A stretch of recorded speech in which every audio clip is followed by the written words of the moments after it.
The Spectrum TV app allows you to stream live TV, on-demand content, and DVR recordings directly on your Hisense smart TV. However, it is only compatible with Hisense TVs running Roku TV OS. This means if your Hisense TV runs Android TV or Vita, you will not be able to directly download the app. First, confirm your Hisense TV runs Roku TV by going to Settings, System, About. If compatible, ensure your TV is connected to the internet. From the Roku home screen, navigate to Streaming Channels or Channel Store. Search for Spectrum TV and select Add Channel to download and install the app.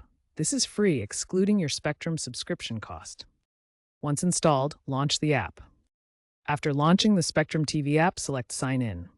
Enter your Spectrum username, email, and password, or use the QR code option via the Spectrum website or app on a mobile device for easier authentication. A one-time verification code might be sent to your registered phone email. If you have multiple profiles, select the appropriate one. If you encounter buffering, clear the app cache, Settings, Apps, Spectrum TV, Clear Cache, or restart your TV and router.